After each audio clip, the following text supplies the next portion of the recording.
Now let's talk about just general navigation when you open Photoshop and you look at it, where to find things, how you can adjust it, how you can work with the panels, and just getting comfortable in the overall look and feel. Because honestly, that's one of the first most intimidating things about working in Photoshop is just all the various options that are available to you. So when we look on our screen, this is a fairly typical look of something. Now I've readjusted this in terms from our previous video in terms of the darkness, the interface, because this is the way the last couple of versions of Photoshop comes out of the box with that darker interface. Now we're not going to talk a lot about preferences in this class, but this is an example where if you wanted to, you could go into this command called interface and just decide to do a lighter interface. I'm going to do that for the purpose of training, but I want to show you this is how, if your version of Photoshop looks really dark, that's why, because the preference by default is set that way. Otherwise, this is the typical look of Photoshop. Tools on the left, menus across the top, this options bar, which is very important because it's where we do all our tool settings, and then the panels on the side. Now this is something I've developed over time, and what you'll find is the more you use Photoshop, you'll realize, wow, I use this panel all the time, I don't use this other one as much, and that's how you'll continue to evolve your look and feel of Photoshop. The way I have it right now is, as we'll see, layers are one of the most important things, or working with layers is one of the most important things in Photoshop. So I currently have mine configured to have a very long layers panel and a bunch of other panels available. I'm going to use this menu called Workspace to show you this is probably what your version of Photoshop looked like the first time. Something like this, at least, where this was the configuration that Adobe provided. Now, personally, these styles, I use them occasionally, but not that often. So having this open with all this information to me was less important. So one of the things you learn very quickly in the navigational style of Photoshop is when you see a panel with a name on the top, you just double click and that collapses it down to a smaller size. And if you want to use it again, you double click again. Same with these small icons in this row. If I want to work on one, I just single click and it opens up the panel. When I'm finished, I can either click on it again, or if you see the double-headed arrows or the double arrows here, you can just use that to collapse it down. So what I did was I went through and I kind of reconfigured, and I used a command that allows us to create something called a workspace. So I made a workspace, which is the way I want my layout to be. So it has a big layers panel, everything else is collapsed. You can see they're all here, so I can just look through them. And then once I'm finished, I can double click to collapse. Same thing with, as I said, with these ones here. So this is just my setup. It's not by any means a recommendation to say you should do it this way, because this is a very personal thing. And also be prepared for the fact that you may change over time, as I said, because you may find that initially you have a certain setup and you realize you don't need it the same way, so you kind of readjust it on the fly. Now, a couple of other things to keep in mind when we're looking at tools. There are more tools than we see here, because anytime you see this little triangle beside a tool, that means there are more. And you can click on it and it pops up the other choices. One of the things that Photoshop does is if you click on a tool, from now on, that will be the active tool until you change it back again. So don't be surprised if you at some point go to look at Photoshop and go, where is the such and such tool? It's because you've just switched it so it's now underneath instead of on top, so to speak. So that applies with any set of tools. When you see them, you'll see there are various options and you can switch between them, and again, it will leave it that way until you change it back again. As we'll talk about in a subsequent lesson, it's very important to get used to the habit of clicking on a tool and then looking at what the options are up in this options bar. So most tools have options. Some have more than others. Some have very few at all, and some have no real options. But that's one of the things that we get used to is tools here, options bar right away to see how we're doing. Down at the bottom is where we choose our colors. So this is my current foreground color is blue. My current background color is white. If I want to edit that, I click on it once and it opens up this thing called the color picker. This is one of several ways to choose a color. It has the benefit that we can choose it in various ways, either visually or numerically, RGB, CMYK, whatever we want. And one of the recurring things of Photoshop is there's a term in Photoshop that Adobe refers to as something being sticky, which is a way of saying stay that way until I change it again. So right now I've chosen that foreground color. It will stay that way until I go back and change it, or I put it back to the default colors. A lot of times in Photoshop there are defaults that Adobe have created, and one of the things I always say right up front is just because it's a default doesn't make it good. It just means Adobe had to put something in there. In some cases they are good. For example, the default colors are black and white. So if you ever just want to revert kind of back to black and white, see this little button right above the current foreground color is default. So I just click that and it puts it back to the default colors. If I ever want to switch it, I can just switch back and forth.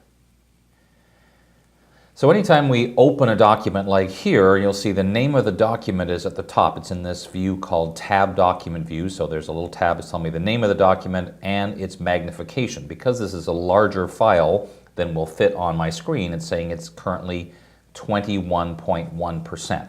So this is a view currently.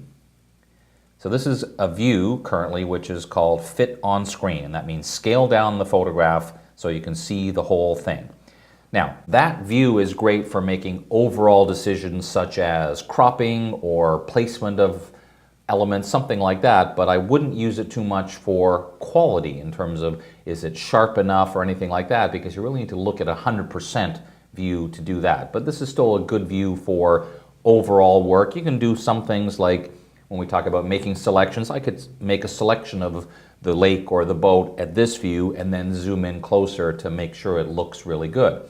So under the view menu, you'll see there are these options. 100% view means it will go to 100% based on the pixel dimension. So the larger the file, the further I will zoom in. In this case, it's a fairly big file. Let's see how big it is. There's a command we'll go into later on called image size. It's telling me it's 3,800 pixels by 2,500 pixels, or in inches. It's 16 by 10, which is bigger than my monitor, which is why when I go to 100%, I can no longer see the whole thing.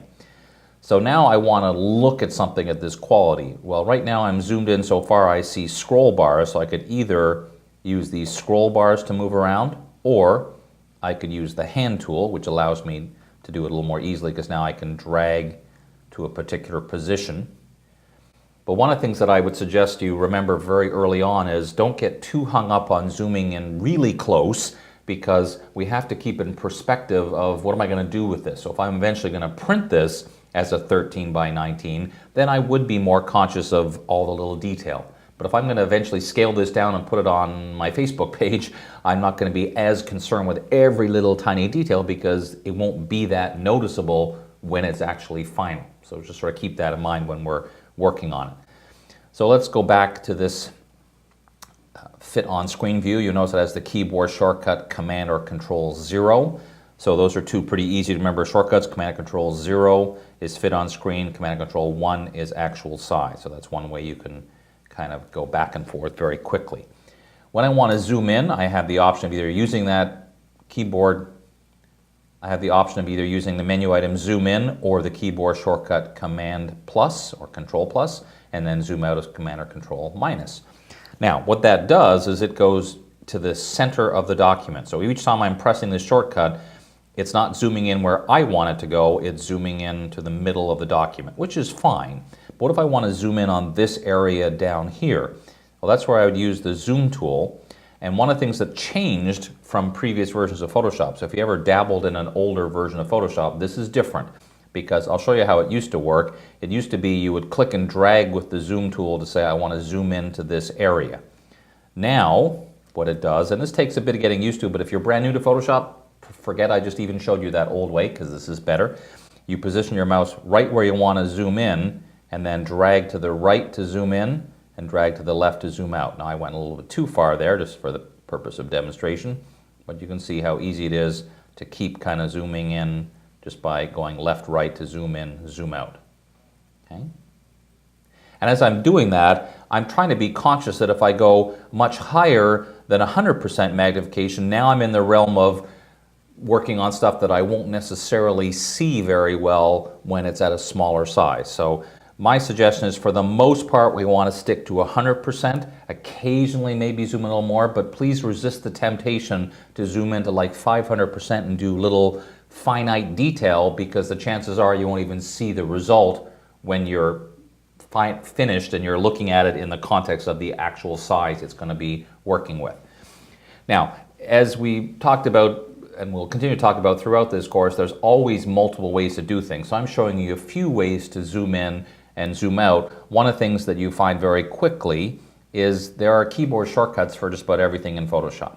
So let's imagine for a moment I'm using my paint brush, and all of a sudden I realize I want to paint further over that away. Well, instead of stopping what I'm doing or going down and using the scroll bars, I don't have to switch to a different tool. If you hold down the space bar, it gives you the hand tool. Now I can scroll over. As soon as I let go, it goes back. So this is a press and hold kind of function, where the longer you, as long as you hold down that key, it will use that function.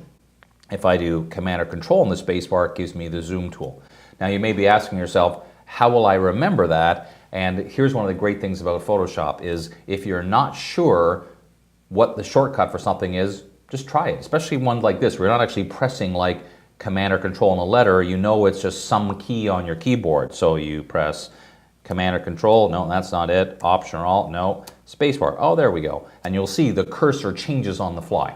So that's one of the great things when you're trying to learn Photoshop is, if you're not 100% sure, take a moment to do that. Now, honestly, it's going to take you longer at first to remember those shortcuts, because you have to try them. But as soon as you start using them a lot, you'll find it's a great time saver. Good news is, if you're not interested in keyboard shortcuts, you don't have to use them, just use other methods. But this is some of the ways we zoom in and zoom out.